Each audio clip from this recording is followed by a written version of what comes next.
어떤 일들을 할 때 우리는 늘 우리 하는 게 있죠. 무슨 결의대회, 그 다음에 무슨 축제 뭐 이래가지고 탁 모여가지고 다 으쌰으쌰 이래가지고 막 이런 거 한번 하잖아요. 그래야지 뭐 마음도 단합이 되고 갈 길도 야 우리 저거 해야 되는구나 이러면서 막 이런 마음이 들게 마련이죠. 특히나 거국적인 일을 특히 더 합니다. 우리 옛날에 금모으기 운동할 때 그랬잖아요. 몇몇 사람들이 시작했던 그 금모으기 운동이 TV에 전파를 타고 이러면서 다 금모읍시다 막 이래가지고 나라를 구합시다 뭐 이러면서 다 금모으기가 전 세계 깜짝 놀랐잖아요.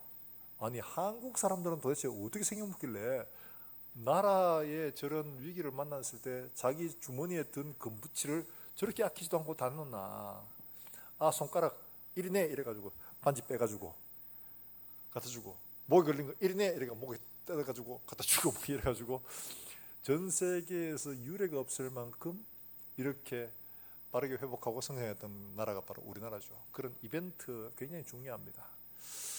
오늘 본문 이야기 보면 우리가 지난 시간 한 주간 동안 봐왔지만 이스라엘은 지금 바벨론의 포로로 잡혀간 지 70년 만에 돌아오게 되어졌습니다. 1차, 2차, 3차 이렇게 돌아오는데 1차로 스룹바벨에 의해서 와서 한번 이렇게 다 정리를 합니다. 그리고 2차 에스라 학사가 와서 제사장 겸 학사죠.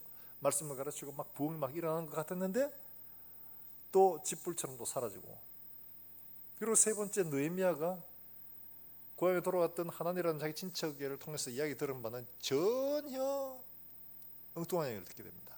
1차에 유능한 사람 스룹바벨 이런 유명한 사람 같고 학사 에스라가 같고 그러니까 나름대로 기반을 잡고 잘 정착하리라고 기대를 했는데 웬걸 예루살렘 성은 불타고 성문은 소화되고 담들은 다 무너지고 백성들은 고난을 당하고 지금 흉년이라가 더더구나 힘들다 막 이러면서 이런 어려운 이야기를 듣게 됩니다. 그러니까 가슴을 치며 하나님 앞에 회개하고 그리고는 어떻게 하냐, 성벽을 돌아보고 사람들을 독려해가지고 무려 52일이라는 이 짧은 시간에 성벽을 다 연결하고 완공을 해버립니다. 그러니까 대적들이 깜짝 놀랐죠. 아니 어떻게 이 짧은 시간에 이렇게 다 하냐, 굉장히 놀랐습니다. 그러면 해야 할 일들이 뭐죠? 그 다음에 해야 될 일들을 당연히 이벤트를 해야 되겠죠. 우리 말하면 무슨 결의대회 뭐 이런 걸 해야지 이게 정상처럼 보여요. 그런데 그들은 모여가 뭐 했느냐 그러니까 그 모여가 오늘 이 말씀이요, 우리 앞에서 쭉 봐왔던 그 결론적인 일로 다 모여가지고 금식하고 말씀을 듣고 회개하고 막 이런단 말입니다. 아니 지금 그렇게 할 때가 아니고 뭐가 걸기대하고 막 앞으로는 잘하자 뭐 이러면서 이런 거 하고 사람들에게 막 격려해주고 니 참 수고했다 애mus다 성벽 쌓는데 고생하시는 분들 뭐 이래가지고 사람들 뽑아가지고 막 상도 주고 막 이래야지 이게 될 것 같은데 전혀 그런 인간적인 요소는 다 빼버리고 하나님 앞에 오히려 엎드려서 회개하는 이런 시간을 가지는 거예요. 자, 시간이 얼마나 지났느냐, 예레미야에게 예언하신 대로 70년 만에 돌아갔죠. 1차 가고 2차 가고 지금 3차 때 가는데 무려 시간이 100년이라는 1차 2차 가고 이랬던 시간들이 100년이라는 시간이 지났습니다. 그러니까 200년 가까이 되었습니다. 처음 돌아갈 때 그들은 시편에 있는 말씀처럼 우리가 꿈꾸는 것 같았도다 막 이러면서 굉장히 즐거워했죠. 여호와께서 시온의 포로를 돌리실 때 진짜 우리 꿈꾸는 것 같았다. 우리 일제시대에 해방되었을 때 그런 마음이었죠. 그래서 시문이라는 시인은 잘 드는 칼로 내 몸에 가죽을 벗겨가지고 북을 만들어 제일 앞장서 들쳐매고 울리겠다. 종로의 인경에 내 머리를 들이박아가지고 백성들에게 이 경서스러움을 전하겠다. 여러분 이런 마음이었어요. 지금 우리 그런 마음 있나요? 90년 지났는데 그런 마음은 다 사라지고 없습니다. 사라진 게 아니라 시당초 일어나지도 않았습니다. 그렇죠? 너무 옛날 일이고 이래가지고 그때 그 시대에 정말 그런 걸 경험한 사람 어르신들이라면 그때 정말 가슴 뜨거웠다 이런 걸 말씀하실 수도 있지만 지금 우리 세대는 전혀 그렇지 않습니다. 지금 이 세대가 바로 그런 세대예요. 처음 돌아갔던 그때로 비하면 너무 멀리 떨어져 가지고 그때 감격 이런 것들은 전혀 느낄 수 없는 그런 세대입니다. 그런데 이들이 당연히 인간적으로 모여가지고 축제를 벌이고 막 경례대회 하고 총 굴기대회 하고 막 이런 걸 해야지 될 판인데 이들은 뭘 하냐? 오늘 말씀하신 것처럼 낮 4분의 1 말하면 3시간입니다. 3시간 하나님 말씀 듣고 3시간은 회개하고 울고 뭐 난리도 아닌 거예요. 지금 이런 일을 할 때냐? 전혀 그런 마음도 생기기 어렵겠지만 지금 그렇게 할 때는 아니고 소위 말해 축하하고 축복하고 막 이렇게 힘을 돋우고 해야 할 때처럼 보여지는데 그래서 이렇게 하나님 앞에 철저하게 회개하고 있는 거예요. 왜 그러냐? 여러분 아마 이런 일들 종종 경험하게 될 겁니다. 학창 시절에는 시험 치면 이상하게 틀린 문제는 자꾸 틀려요. 그죠? 틀린 문제 또 틀리고 또 틀리고 해가지고 수학 같은 거 특히나 그렇죠? 아니 이게 계속 틀리네. 그러면 선생님이 어떻게 하라고 합니까? 오답 노트를 하라고 하죠. 풀이 과정을 적어가지고 해보라고. 그러면 어디에서 어떻게 틀렸는가를 알게 된다고. 그걸 해보면 아 내가 여기서 이렇게 요거 착각했구나, 요거 잘못 풀었구나 이런 걸 알게 되고 그러면 그 다음에 틀리지 않을 수 있습니다. 중요한 건 바로 그거죠. 자 성벽을 다 씌워놓으면 이제 아무 걱정이 없나요? 아니죠. 그게 아니에요. 이스라엘 백성에게 성벽의 문제가 아니고 그들의 마음의 문제였어요. 하나님 앞에서 그들의 마음이 옳지 않으면 바벨론 성벽같이 그 어마어마한 불가사의한 그런 성벽 그거 두고도 바벨론이 무너졌습니다. 그렇죠. 하나님이 내가 너희에게 노성벽이 되어주겠다 말씀하셨는데 노성벽이 하나님이 지켜준다 해도 우리의 심령이 따라가지 못하면 결국 이게 무너질 수밖에 없는 겁니다. 그러니까 그들은 뭘 해야 할지를 발견을 한 거예요. 우리가 하나님 앞에 심령으로부터 먼저 바로 서야 되겠다. 그러려면 우리가 무엇을 어떻게 잘못했는가를 살펴봐야지. 이게 굉장히 중요한 문제죠. 우리가 어려움을 당하면 뭐합니까? 1번 머리에 하얀 띠 두르고 이불 속에서 끙끙거리고 알아눕는다. 2번 보따리 싸들고 교회 간다. 몇 번이죠? 2번이어야 되는데 1번으로 되죠 보통. 그럼 여행을 가든지 아니면 옛날 습관 나오는 분들은 또 야 오늘 기분도 꾸리꾸리한데 한잔하자 이래가지고 이렇게 할 때도 있죠. 자 이게 우리 사람입니다. 우리가 어디가 잘못됐는지 어떻게 잘못됐는지 정확하게 살피고 알아야 되는데 그걸 못하면 아무 소용이 없습니다. 우리 심령에 문제가 있는 걸 드러내야 됩니다. 자 몸이 아파요. 자꾸 배가 아프고 좀 그랬어요. 그래가 왜 배가 아프나 약 사 먹는데도 계속 아파요. 제가 지난번에 한번 그랬죠. 한번 말씀드렸는데 기도회를 하는데 그 진동 목사님 계실 때 배가 너무 아픈 거예요. 갑자기 소화불량의 이런 배가 아닌 것 같아요. 막 배가 아픈 거예요. 그래가지고 깜짝 놀라가지고 왜 이리 아프지 이러고는 진 목사한테 기도회를 맡기고 요 병원에 갔습니다.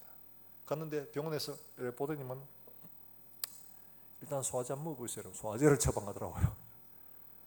먹은데도 토요일날 여전히 또 그래 아파요. 주일 새벽에 또 그래 아파요. 그래 안 되겠다 싶어가지고 시내 병원에 가서 확인해 보니까 초음파를 일단 받아보라고 하더라고요. 초음파를 받아보고 이렇게 하더니만은 이분이 하는 게 병원 가서 검사해봐요. 그 영상의학과 가서. 그래 검사를 했어요. 사진을 찍었습니다. MRI를 찍었는데 혈관이 이게 이제 소위 말하는 안에서 뱃속에 있는 혈관이 이게 안에서 혈관이 여러 겹이랍니다. 두껍답니다. 동맥은. 근데 이 여러 겹이 있는데 그 중에 한 겹이 제일 안쪽에 피가 하는 제일 안쪽의 혈관이 그 다음 혈관하고 이게 좀 박리가 일어난 거 떨어진 거예요. 그 사이로 피가 계속 하니까 얘가 점점 떨어져 가는 이렇게. 그 떨어져 가는 그 떨어질 때 그게 통증이 어마어마하다는 겁니다. 그래서 그렇게 아팠던 거예요. 그래서 어떻게 했냐?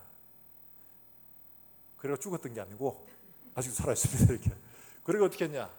가니까 병원에, 큰 병원에 갔어요. 그러니까 뭐 이런 정도는 이렇게 처방하면 됩니다. 고혈압 드세요. 고혈압약.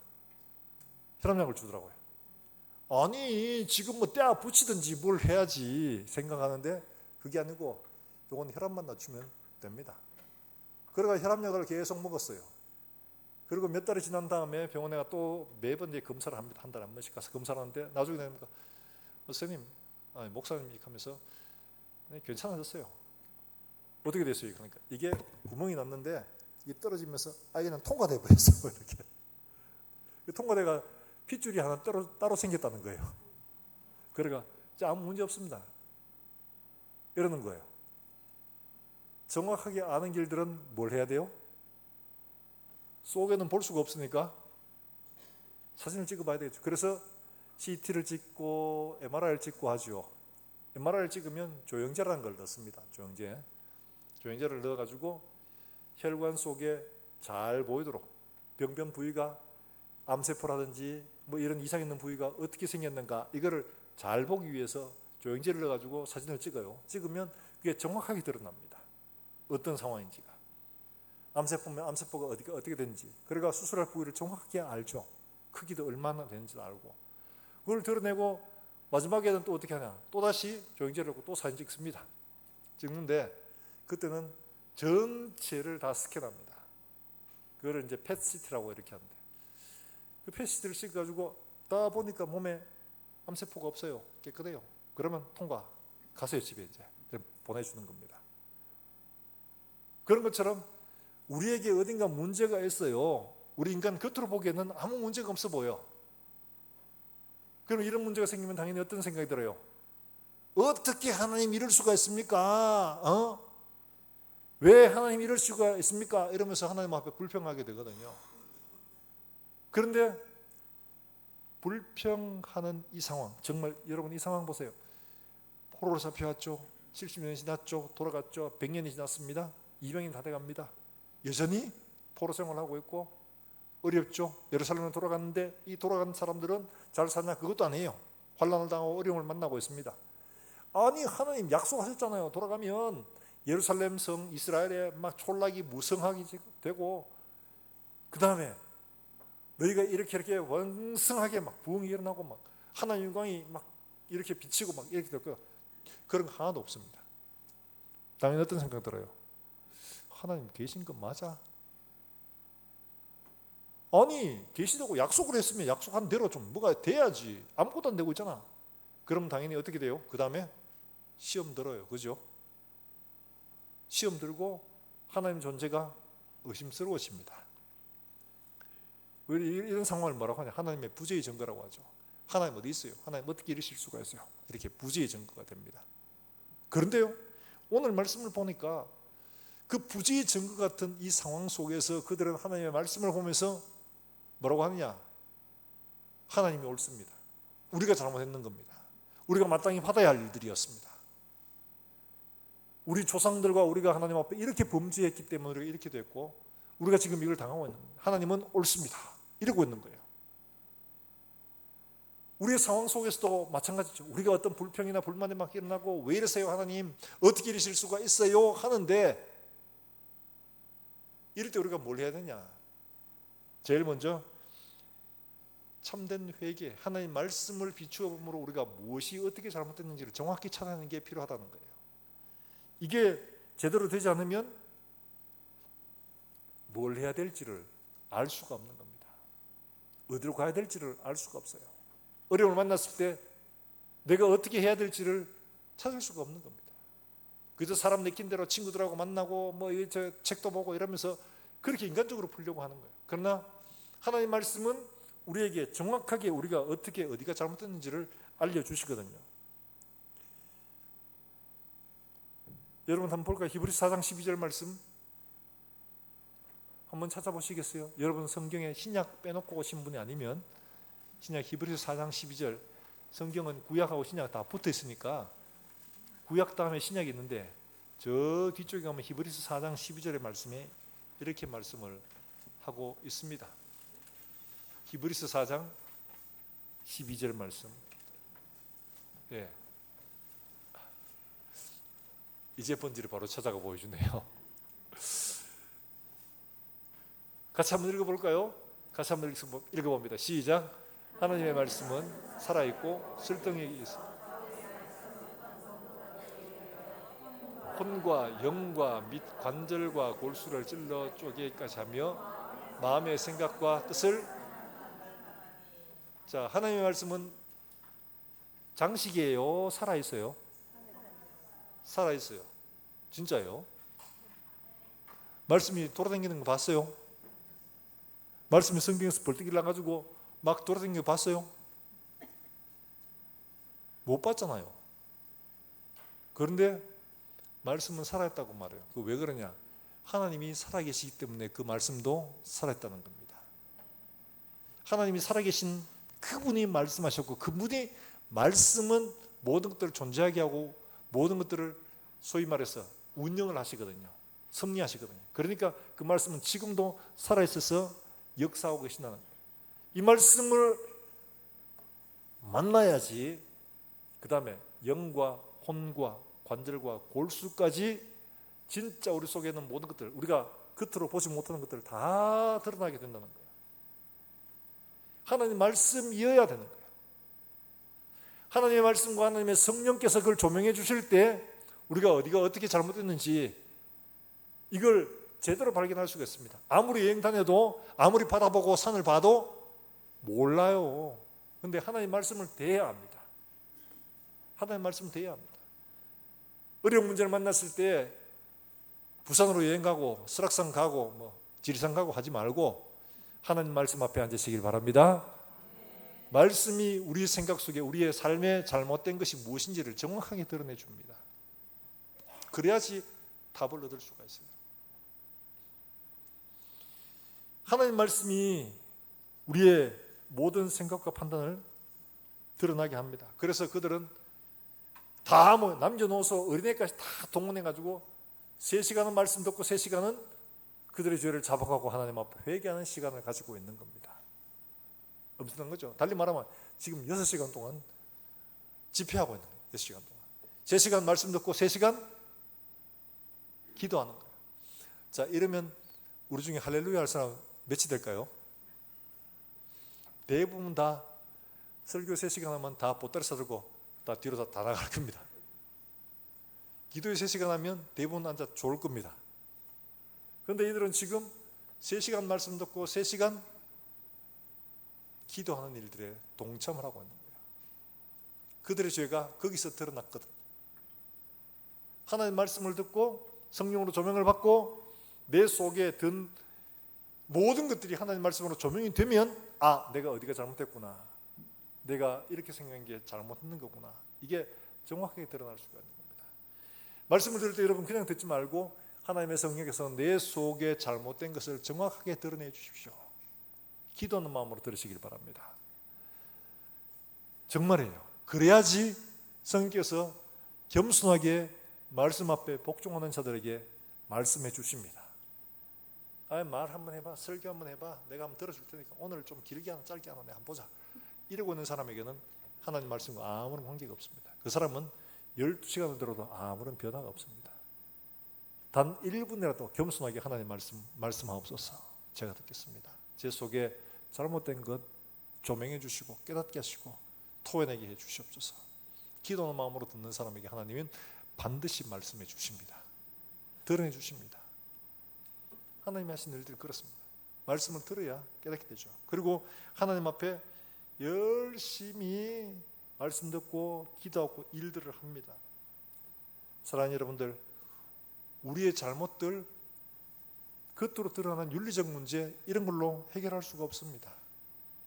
하나님 말씀 앞에서 서야지만 비로소 우리가 어디가 잘못됐는지를 알게 되는 겁니다. 우리의 죄들 어디에 있느냐? 윤리적 도덕적인 문제가 아니에요. 저 사람이 잘못해서, 이 사람 오해해서, 저 사람 성질이 안 좋아서 그런 게 아니에요. 우리의 모든 죄가 근본적으로 어디서 오느냐? 로마서 1장 28절에 나오죠. 로마서 1장 28절의 말씀, 우리가 반드시 이걸 알아야 됩니다. 우리의 죄의 근본을 알아야 됩니다. 자, 로마서 1장 28절에 하나님은 우리의 죄의 근원에 대해서 분명하게 말씀하십니다. 같이 읽어봅니다. 시작. 또한 그들이 마음에 하나님 두기를 싫어하며 하나님께서 그들을 그 상실한 마음대로 내버려 두사 합당하지 못한 일을 하게 하셨으니. 할렐루야. 저기 합당하지 못한 일을 하게 하셨으니 그 다음에 나오는 게 곧 불의, 추악, 탐욕, 시기, 수군수군하는 자요, 부모를 배역하는 자, 이런 이게 윤리적인 이런 도덕적인 죄들이 나옵니다. 뭐가 근본이에요? 저기 하나님 마음에 두기 싫어하는 것 때문에, 하나님을 마음에 두기 싫어함으로 하나님이 내버려 두니까 그렇게 되더라는 거죠. 인간의 모든 윤리적인 문제, 도덕적인 이런 문제들, 사회에 있는 모든 문제들 어디서부터 비롯되느냐? 마음에 하나님 두기를 싫어하는 것부터 시작됩니다. 나는 안 그랬는데요. 아니 그게 증거를 하고 있어요. 말씀하고 있잖아요. 우리가 그렇게 윤리적 도덕적으로 범죄하는 게 무엇 때문이냐?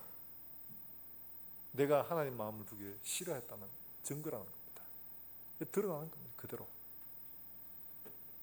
난 아니에요. 그래도 부정할 수 없습니다. 하나님 말씀하셨거든요. 마음에 하나님 두기를 싫어하니까 이렇게 하나님 내버려둬서 네가 그렇게 된 거야. 말씀하고 있는 겁니다. 마음에 하나님 두기를 싫어하면 우리의 마음이 길을 잃게 될 수밖에 없습니다. 사람이 좋아하는 것, 내가 좋아하는 것, 내가 원하는 것 따라갈 수밖에 없어요. 그러다 보니까 온갖 추악한 일들을 벌이게 되는 겁니다. 하나님을 두려워하지 않습니다. 하나님을 겁내하지도 않습니다. 오직 나밖에 보이지 않는 겁니다. 마음에 하나님을 두면 어떻게 돼요? 하나님이 두려워요. 그게 당연한 겁니다. 하나님이 두려워질 수밖에 없고 말 한마디 하는 것, 생각하는 것조차도 삼가할 수밖에 없습니다. 그런데 마음에 하나님 두기를 싫어하면 전혀 죄에 대해 두려운 마음이 없습니다. 그럼 뭐 어떡해? 죄 설교하고 이러면은 인상 팍 씁니다. 또 봐라, 또 죄다, 또. 응? 아이고 오늘도 일찍까지 걸렀네. 뭐 이런 마음이 먼저 들어요. 우리 마음 속에 하나님 두기를 싫어하고 있다는 그 증거들이 거기에 드러나는 겁니다. 하나님을 두려워하지 않으니까 죄를 두려워하지 않는 겁니다. 그런데 하나님을 두려워하면 죄가 두렵고, 죄가 두려우면 당연히 죄를 멀리하게 되겠죠. 사랑하는 여러분들, 핑계하지 못합니다. 하나님 말씀이 우리를 증거하고 있기 때문에 그래요. 하나님을 두려워하면 죄를 멀리할 수밖에 없어요. 하나님 앞에 설 때가 두렵기 때문에 그런 겁니다.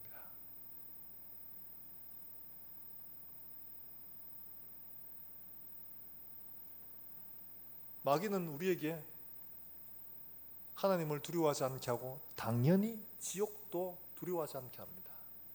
지옥 그런 거 없어. 그냥 그 상상 속에 그리는 거야. 그러니까 뭐 귀신 뭐 이런 거 그걸 이모티콘 혹은 뭐 캐릭터로 만들어 가지고 붉은 악마 뭐 이런 거 그렇죠? 너무 친근하게 만들어 버리는 거예요. 두려워하는 마음이 없어요. 도깨비, 귀신 두렵지 않아요. 친구야, 친구. 마귀는 그렇게 만듭니다. 근데 우리가 잘 알다시피 한번 저기 위에 올라갔다 온 사람들이 이야기하잖아요. 가본 사람들은 말씀드렸다시피 저기 장로님 한 분이 세상에서 깡통을 차고 빌어먹더라도 지옥 가지 마라. 장로님, 이 사람 혼자 예수 믿고 전라도에서 섬에서 예수 믿고 그 섬 전체가 용왕을 섬기는 곳, 산신을 섬기는 동네였는데 자기 누나는 무당이었고 그랬어요. 그런데 밑에 동네에서 우연히 와서 전도해가지고 어쩔 수 없이 이 사람이 예수 믿게 됐어요. 하여튼 사연이 있습니다만. 그런데 이 사람이 예수를 믿고 나자 자기 아들, 딸이 6명이었는데 막내부터 죽어나가기 시작하는 겁니다. 제일 막내딸이 죽어나가고 한 달 뒤에 또 죽고 또 죽고 또 죽고 또 죽고 또 죽고 아들 죽고 딸 죽고 아들 죽고 딸 죽고 6명이 다 죽었어요. 여러분 예수를 믿어서 그렇다고 온 동네 사람들이 다 얘기합니다. 예수 믿어서 죽은 거 맞습니까? 그건 하나님한테 가서 물어봐야 아는 거예요. 여러분 6명 다 죽었으면 예수 믿겠습니까? 안 믿겠습니까? 안 믿겠죠, 당연히. 예수 믿어보에 뭐 다 아들 딸 다 죽고 부르고 뭐 이거 뭐 남는 게 하나도 없네. 누가 믿겠어요? 근데 이분은 그래도 예수를 포기 안 하고 믿었습니다. 버리지 않았습니다. 근데 막내가 죽고 그 동네에서는 아들이 이렇게 죽으면 이제 돌무더기를 이렇게 무덤을 만드는 그런 관습이 있나 봐요. 돌무더기로 아들의 무덤을 만들고 거기서 너무 속상해서 막 울다가 기절을 했답니다. 근데 하나님이 그 영혼을 데리고 저기 위에 있는 동네를 좀 구경시켜 주셨어요. 그래가지고 자기가도 원하지도 않았지만은 하나님의 손에 이끌려가지고 그렇게 가본 거예요. 지옥도 가보고 천국도 가보고 했는데 지옥에 가보고 나니까 거기에 예수 믿는 사람이 참 많더랍니다. 예수 믿는 사람이 그렇게 많이 와 있더랍니다. 가슴 아픈 이야기죠. 천국 가니까 너무 좋은 곳인데 자기가 지옥을 경험하고 난 다음에 이분이 쓴 책 제목이거든요. 깡통을 차고 빌어먹더라도 절대로 지옥 가지 마라. 지옥 가지 마라. 그래서 자기가 그랬답니다. 기절했는데 하나님이 그를 깨우시면서 그럴 때 주님, 전 예수님 부인 안 했습니다. 우리 다 죽어도 절대 부인 안 했습니다. 그러니까 하나님이 그래 안다. 그래서 내가 너에게 네 믿음이 얼마나 귀한지를 내가 보여주려고 내가 네게 새로운 세계를 보여주겠다. 이러면서 그걸 경험을 하고 돌아온 겁니다.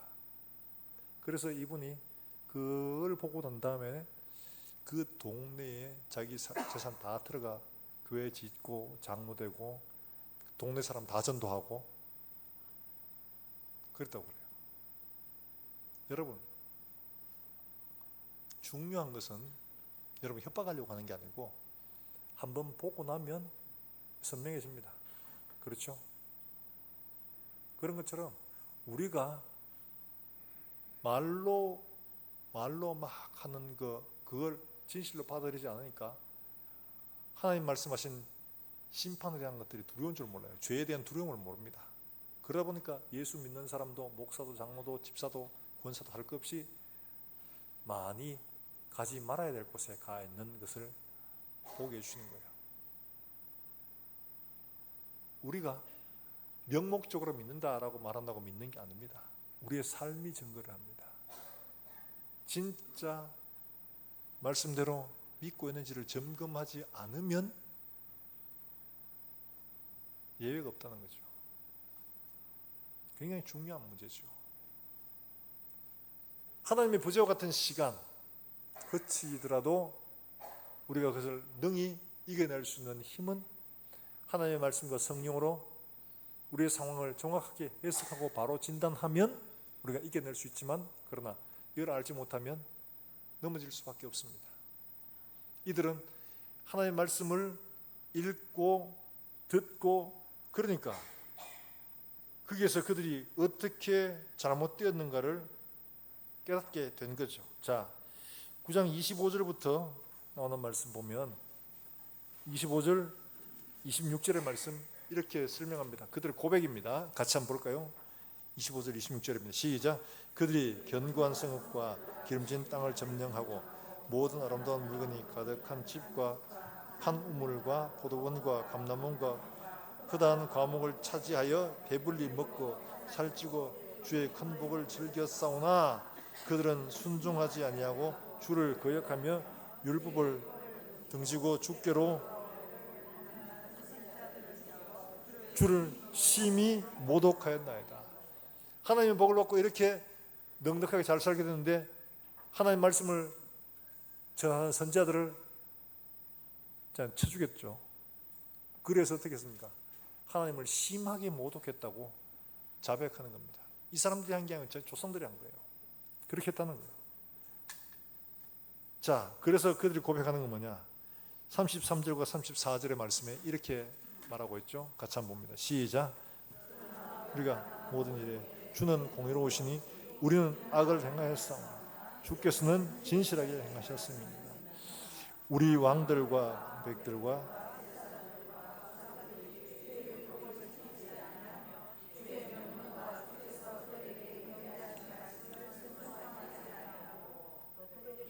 (35절) 같이 읽습니다. 그들이 그 나라와 주께서 그들에게 베푸신 복과 자기 앞에 주신 넓고 기름진 땅을 누리면서도 주를 섬기지 아니하여 악행을 그치지 아니하였으므로. 뭐라고 고백합니까? 하나님 어떻게 이럴 수가 있습니까?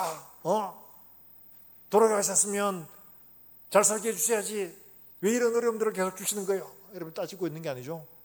뭐라고 말합니까? 주는 공의로우십니다. 주는 옳습니다. 하나님 우리 조상들에게 이런 복을 주셨는데 우리 조상들이 말 안 들었습니다. 그래서 하나님은 하나님의 말씀하신 대로, 약속하신 대로 하나님 행하셨습니다. 공의롭게. 하나님은 옳습니다. 말씀을 듣기 전까지는 억울한 건 전부예요. 전부 다 억울합니다. 어떻게 이럴 수가 있습니까? 왜 이랬습니까? 왜 이랬습니까? 했는데 말씀을 듣고 그 말씀이 마음에 깨달아지고 나니까 이거 우리가 잘못한 겁니다. 우리가 잘못했습니다. 우리 조상들이 잘못했습니다. 우리가 이런 기름진 복을 받고도 주의 선지자를 죽이는 악행을 저질렀고 주는 공의로우십니다. 주는 옳습니다. 이런 고백을 하게 되는 거죠.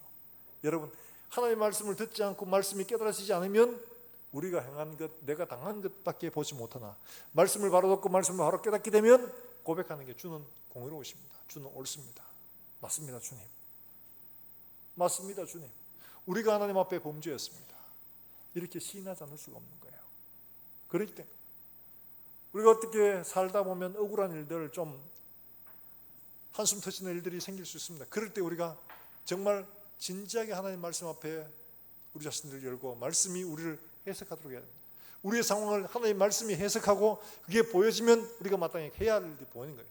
축제하고 결의되어 할 게 아니라 회개하고 하나님 앞에 은혜를 구해야 된다는 것을 알게 되는 거죠.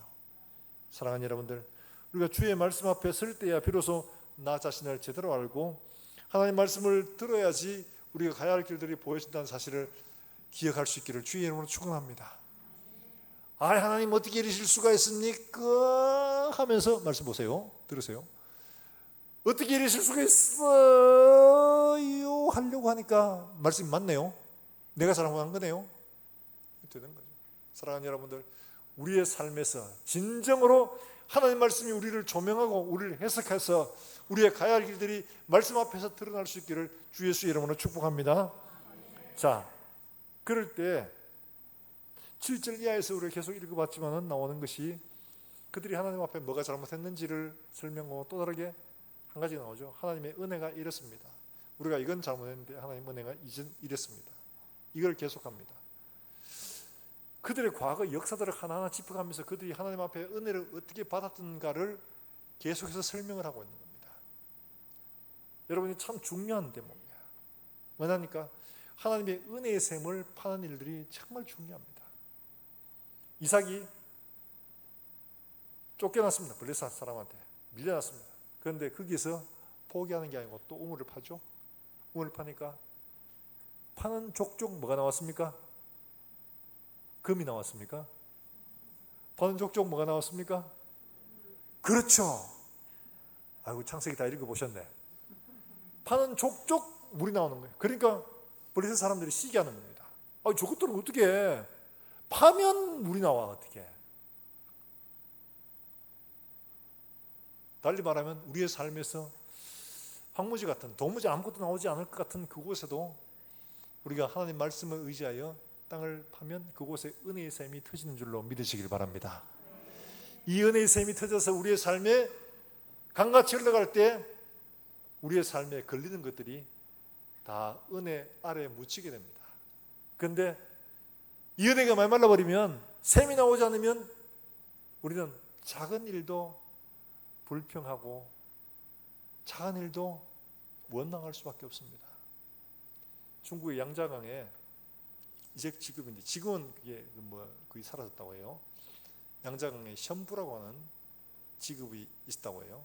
강에 션부가 뭐 하는 사람이냐 하니까 이 사람들은 관광객들이 양자강을 쭉 타고 이제 저 위에까지 올라가는 광을 이제 구경하는데 그게 경치가 그리 좋다네요. 그래서 이게 경치를 구경을 하는데 그들이 이제 좀 이게 카누인가요? 이게 길쭉한 배 있잖아요. 이런 그런 배를 타고 쭉 가는데 옛날에는 아무 문제 없이 그 강을 이렇게 쭉 타고 이제 올라갔다고 합니다. 그 햇볕을 지나서. 그런데 그 위에 뭘 만들었냐 하니까 그 위에 샨사댐을 만들었어요. 샨사댐 알죠? 전 세계에서 제일 크다고 말이죠. 제일 큰 수력 발전소가 있는 이 샨사댐을 만들었어요. 그래서 양안 전쟁이 있을 때도 이게 제일 우선 얼마 전에 비가 많이 왔던 적이 있죠. 장마가제가 그럴 때 저거 무너질까 싶어가지고 굉장히 걱정을 많이 했습니다. 저거 무너지면 그 밑에 사람 다 죽는 겁니다. 그 밑에 대도시들 다 물에 잠겨요. 어마어마한 피해가. 그러니까 그 댐을 만들고 물이 그치니까 밑에 이 배를 타고 관광을 할 수가 없어요. 그래서 어떻게 했냐니까 션프라는 직업이 그때 만들어진 거예요. 배를 가다가 막 돌뿌리가 있고 막 이래 되면 이 사람들이 그 위에다가 쪼르륵 내려와가지고 이 배를 이끌어 가는 겁니다. 물이 전혀 없는 건 아니니까 배를 끌고 저 위에까지 이끌어 줍니다. 이 직업을 션프라고 이야기하더라고요. 그러니까 물이 말라버리니까 바닥에 있는 돌들이나 바위들이 막 올라와가지고 올라온 게 아니죠. 드러난 거죠. 드러나니까 그 길을 갈 수가 없는 거예요. 그러니까 이끌고 들고 막 이렇게 가는 겁니다.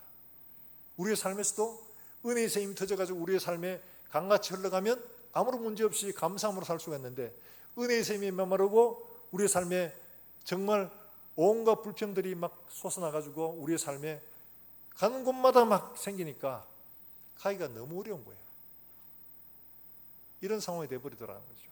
사랑하는 여러분들, 우리의 심령에 은혜의 샘이 터지도록 하나님 주신 은혜를 생각하고 땅을 파고 그 속에서 하나님의 은혜의 샘물이 터지도록 하나님 앞에 은혜를 구하시길 주의 이름으로 축원합니다.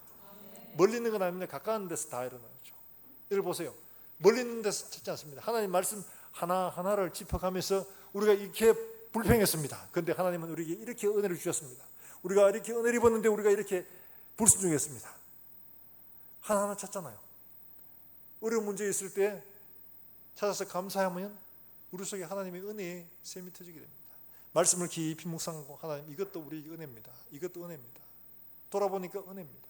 하면 하나님이 우리의 속에서 강같이 흘러가는 생수로 말미암아 기쁨이 넘치게 하시고 감사가 넘치게 하시고 넉넉하게 우리의 길들 이겨나가고 이것이 습관이 되고 삶이 되면 어떤 누구도 우리를 해치지 못하는 참된 성벽으로 하나님 앞에 하나님이 우리를 지켜주시는 노성벽으로 설 수가 있는 겁니다. 사랑하는 여러분들, 우리의 삶들 속에 이런 은혜의 삶들을 날마다 파고 그 은혜의 샘에서 샘물이 강같이 흘러나기를 주 예수의 이름으로 축원합니다. 축원합니다. 자, 9장 31절 말씀 우리 한번 읽어볼까요? 31절 말씀입니다. 31절 같이 한번 읽어봅니다. 시작. 주의 크신 긍휼로 버리지도 아니하셨사오니 주는 은혜로우시고 불쌍히 여기시는 하나님이시니이다. 할렐루야. 여기에 크신 긍휼로 아주 멸하지도 아니하시면 완전히 다 멸할 위기에 처했다는 걸 말하죠. 우리가 앞에서 봤습니다. 하나님이 이것도 안 되겠다. 내가 다 썰어버리고 못에 넣어 새롭게 하겠다 하셨죠. 그런데 그렇게 멸하지도 않으시고 다 버리지도 않았어요. 하도 말하는데 너 길 가라. 난 못 가겠다. 이러시는 거죠. 그런데 하나님 다시 그들을 찾아주셨습니다. 이게 뭐예요? 은혜로우시고 불쌍히 계시는 하나님이심을 깨달았던 거죠.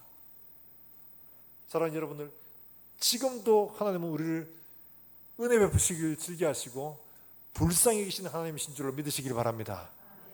그러니까 싹 쓸어버려야 되는데 아이고 저것들만 거기에 이러시면 아니 되옵니다. 나타나신 분 누구시죠?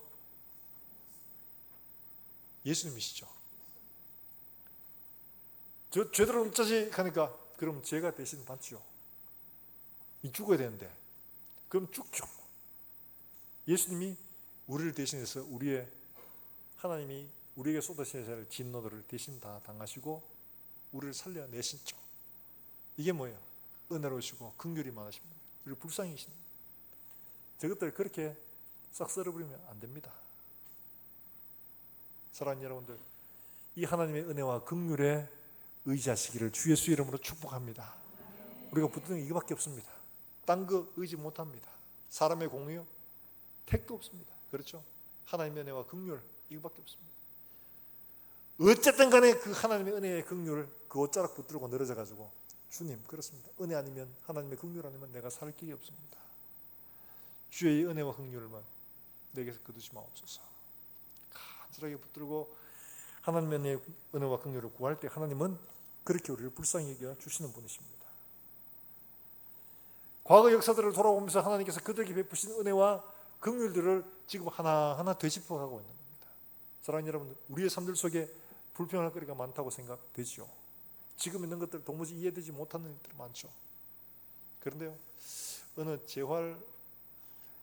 재활의학과의 치료, 물리치료사로 일하는 분의 간증이에요. 근데 그분이 그렇게 말합니다. 자기는 그게 물리치료 받으러 오는 사람들, 재활치료 받으러 오는 수많은 사람들을 보게 됩니다. 그런데 그분이 그렇게 얘기를 해요. 뭐라고 하냐?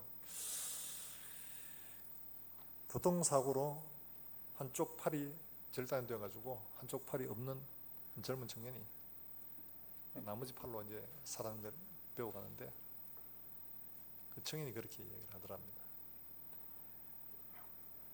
내가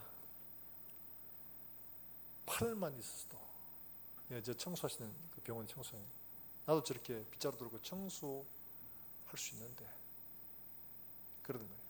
두 팔이 다 없었는가 봐요. 근데 그 옆에 한쪽 팔만 없었던 한 사람이 있었는 거예요. 막 한쪽 팔 없다고 막 불평하니까 한쪽 팔이라도 있는 게 어디냐? 그것 가지고도 밥도 먹을 수 있고 청소도 할 수 있고 옷도 입을 수 있지 않냐? 그게 어딘데? 그러는 거예요. 우리는 우리가 사는 삶들 속에서 정말 그런 일을 많이 겪어봅니다. 저도 병원에 있어 보니까 지금도 생각나는 거예요. 소변줄을 꽂고 이렇게 있다 보니까요, 시원하게 소변을 잘 못 봐요. 시원하게 소변을 보고 싶다 이러면서 억지로 힘을 줘가지고 소변을 좀 보려고 하면 통증이 생깁니다. 야, 진짜 소변 한번 시원하게 보고 싶다. 이런 생각이 들어요. 소변줄을 뽑고 시간이 돼가지고 이제 소변을 보게 되는데 화장실 가서 얼마나 기분 좋든지.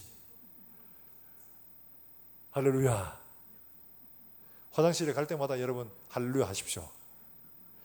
소변 시원하게 보는 거 그거 얼마나 큰 동의인지 몰라요.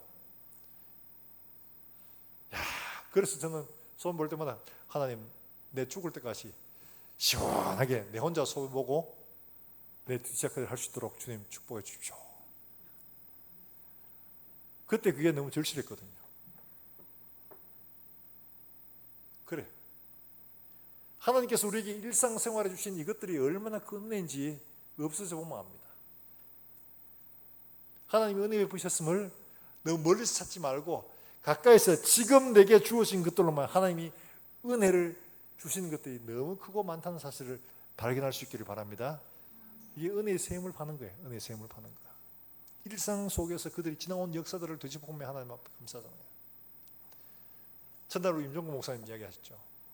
자식들 때문에 속상해하지 마라.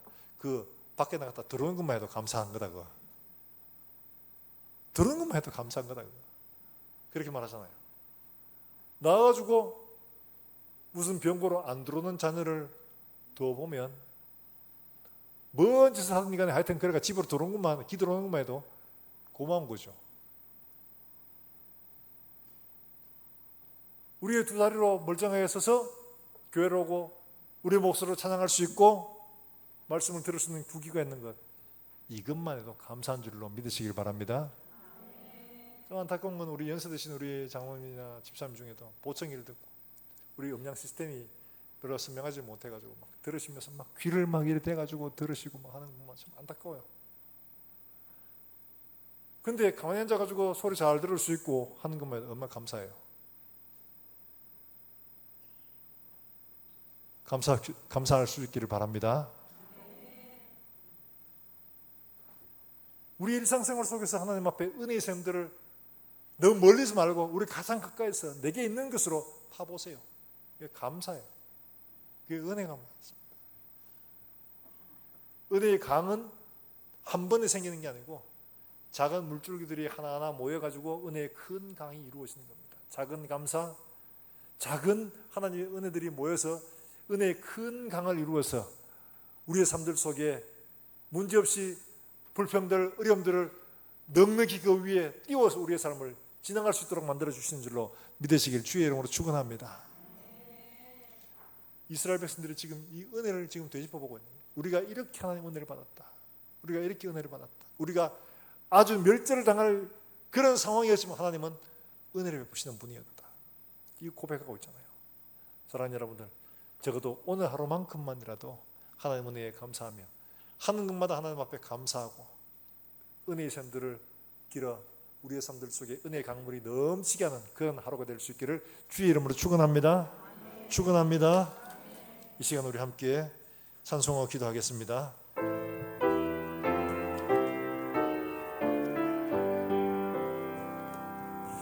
내 주는 강한 성이요 방패와 병기 되시니 그 환난에서 우리를 구하여 내시리로다.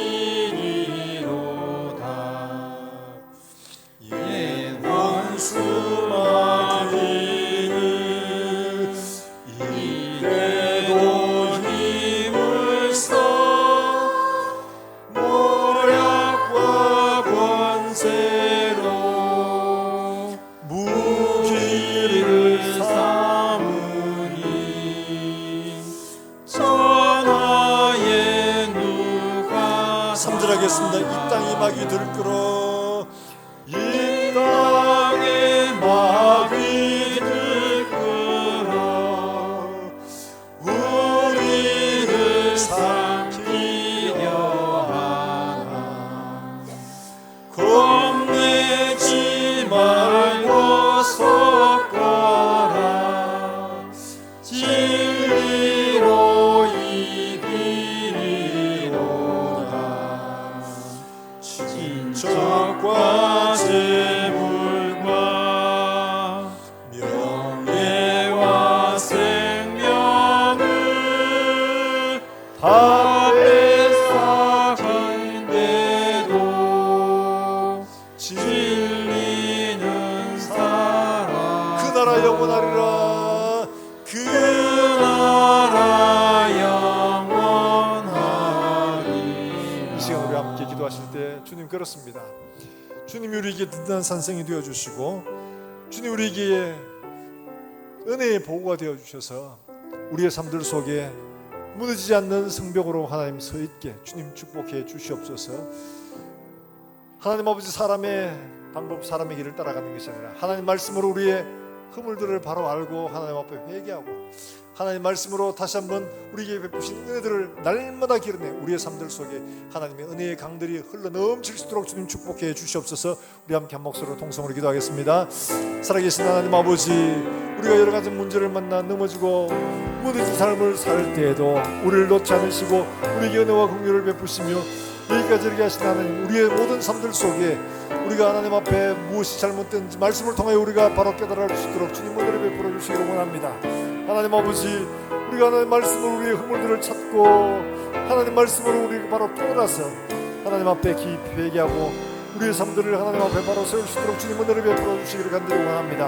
하나님 아버지, 오늘 사람처럼 삼킬자를 찾는 저 마귀의 모략에 넘어지지 않도록 하시고 하나님 아버지 진리로 바로 서서 우리의 삶들 속에 은혜의 샘물이 넘쳐나서 하나님 아버지 어떤 도전들이 와도 우리가 넉넉히 이기며 승리할 수 있는 믿음들이 될 수 있도록 주님 축복해 주시기를 원합니다.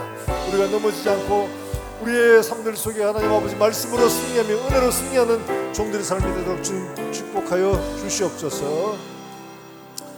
하나님 아버지 은혜를 감사합니다. 오늘 우리에게 주신 말씀들을 기억하며 우리의 삶들 속에 우리가 잘못된 것들 하나님 앞에 깊이 돌아보고 말씀으로 회개하며 하나님 앞에 바로 설 수 있는 종들의 삶이 되게 하시고 우리 가운데 베푸신 은혜를 우리가 찾아보고 또 찾아보고 또 그 은혜의 삶들을 파고 또 파서 우리의 삶들 속에 은혜의 강물이 흘러 넘침으로 말미암아 우리가 어떤 위기와 장애물에도 넘어지지 않고 든든히 서서 장애물을 넘어설 수 있는 믿음들이 다 될 수 있도록 주님 축복해 주시옵소서.